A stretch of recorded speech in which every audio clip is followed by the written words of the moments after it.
I'm having fun with it. I'm interested to see what the spirit realm's like. It's exactly the same, it's just gray. Whoa!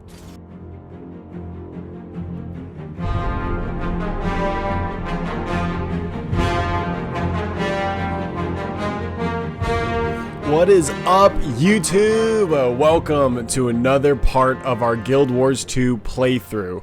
These recordings are taken directly from stream.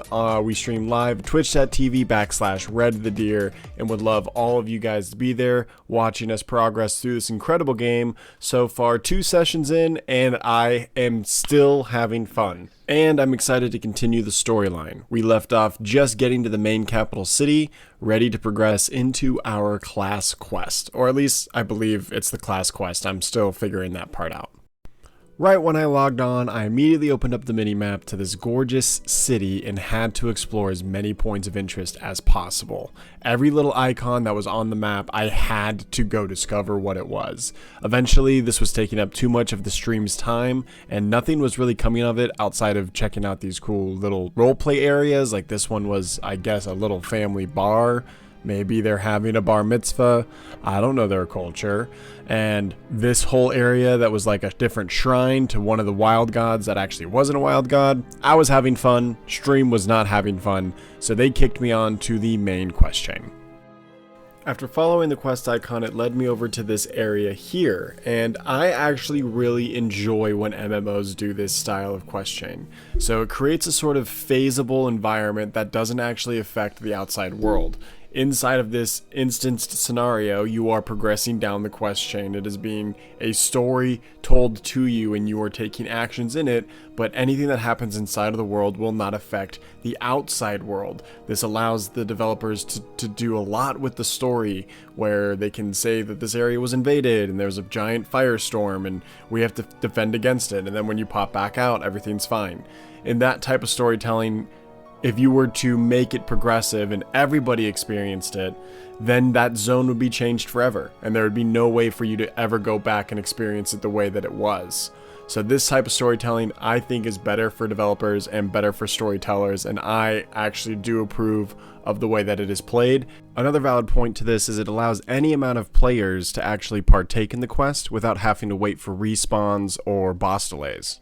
So continuing with the actual story that's being told, in the preview to go collect a flower and bring it to that lady in the capital city. We gave it to her to try to help revive the Havenar of wolves. Now, I guess the Havenar is the term for elder shaman of the specific wild animal god that they're speaking for. So one Havenar is lost in the mists and having issues. We need to go talk to a different Havenar and find out what is going on in the mists themselves. So we get told to go talk to the one of the snow leopards. After interacting with her for a little bit and having a discussion with her, she wants to check out the mists for herself, which I guess is like the spirit realm. And we go inside of that to find out that the mists have been invaded by the shamans of the dragon spirit, the Avenir, Svenir, the evil Vikings. I quickly mop up the rest of these attacking angry Vikings, and our Havenar summons us to the real world. She says that it was exhausting for her to have to do that, she needs to recover, but she does want to investigate more with the wolf Havenar, and thinks that she can get something out of her because she has a special shaman connection. Balda is raving, lost in madness. Nothing she says makes sense. Not to you, perhaps, but maybe I can decipher it. I'll meet you in the Great Lodge. I was just there. So we make our way back to the Great Hall. There, we have a conversation with the Havenar of Ravens, who's overlooking the Havenar of Wolves, who's raving mad on a bed, says that this Havenar's spirit is trapped in the mists, and that we need a more powerful Havenar to go into there, fight off the evil Vikings, and also help free this soul, I think. I don't know, man. I'm just guessing at this point. Do we need a different Havenar as well? I guess this one's not experienced enough, so we're going to have to go find a different one. We get to actually choose which one we want to, and I chose the Raven because they're wise, and we needed experience. This new Haveron, or however you pronounce it, I'm just going to start saying head shaman, was actually located north of the starting area, our first new environment that we've explored. We did already talk to the scout prior to getting to the capital city in the last session, but that scout showed us what I believe to be one of the silliest quests we've done so far. We had to collect this rabbit food that had gotten out, and at first I didn't know where to bring it, but you actually just bring it back to the rep vendor, and you keep it from the other wild rabbits. And that's the whole quest. I don't know why we did this.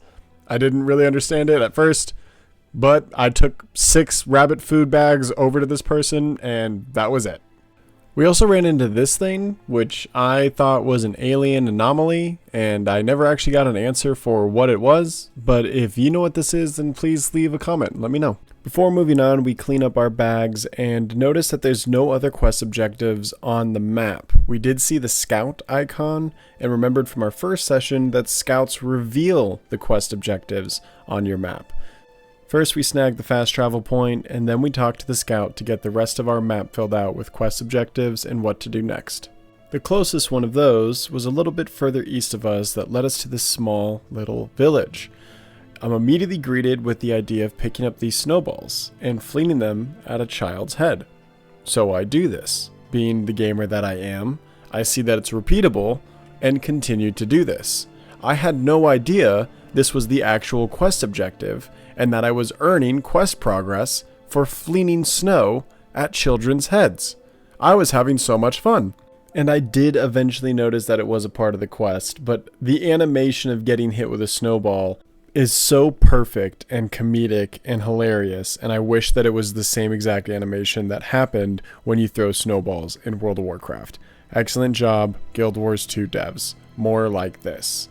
Now, after we turned in that quest, we actually overhear some NPCs in the town discussing what seems like just normal business stuff. I need something more to attract customers. Oh. After listening in on the conversation, you can actually follow the little girl inside, where she brings up the fact that the father wants to advertise the tent to the son, and the son goes and finds this monster beast and recruits us to kill it so he can bring back its head. He does present the head to the father, at which point the father is only scared that he actually went out hunting without his father, but he still takes the prize and hangs it up, and it's a massive freaking deer head. I love this quest. The fact that it was naturally discovered just by listening in on some NPCs was very cool. I was in shock. Also, this little girl got a bunch of honey for a ritual, and of course, the ritual goes wrong. Continuing with the eavesdropping quest, this is now phase 2. She summons a ritual, and it basically spawns in about, 50 bears that we have to protect this small town from. With all the bears slain and no other objectives in this small little town, I decided to move to the next point on the map. This was southeast, and actually the main quest area we were told to go investigate. We were looking for the Raven High Shaman, if you forgot. We enter another one of these private phased instances where we actually discover that the Raven High Shaman is in this cave, killing mole people. Something to do with recovering some raven statue thing. But we ask him to join us and meet us back at the Great Hall so we can go into the spirit realm and try to save the soul of the Wolf High Shaman. Before fast traveling to the Great Hall, there was some more map icons extremely close to where we exited the cave. Here we actually were able to communicate to some of the evil Vikings and found out that they're not just evil, they're also sexist and evil. This quest chain was really silly. He basically says that women aren't allowed to join him because they're not as strong, and we just beat him up for that because that's really weird to say in the big 2026. Then we fast travel to the Great Hall and finish up our main campaign. This time our quest independent zone actually took us to the back of the Great Hall, towards the throne room, where we all gather with all of our allies that we've acquired and make a siege attempt at where we believe the spirit of the High Shaman is. I actually get corrected here because we are not looking for the High Shaman of the Wolves, we're looking for the apprentice of the High Shaman of the Wolves, who was getting taught by the High Shaman of the Wolves to spirit walk. And while that lesson was happening, he had been murdered. So that left her soul trapped in the spirit realm without any type of knowledge on how to escape. Here we actually run into the High Shaman of the Dragon, who uses a portal to escape. We finish off his minions, and we rescue the apprentice of the High Shaman of the Wolves. And we save the day. We actually leave the instanced quest area, and we immediately wrapped up stream because we felt that was a very good stopping point. So until the next time that we get into Guild Wars 2, that'll be Wednesday next week on stream. I look forward to seeing everyone there in chat. Please make sure you join us on twitch.tv/Redthedeer. If you enjoyed this video and you made it all the way to the end, you might as well like it. Thank you so much for the support. I appreciate it. Subscribe to the channel and never miss another future video as well. Thank you, everybody. Until next time, play smart, play with your heart, and always be red-nosed. Bye!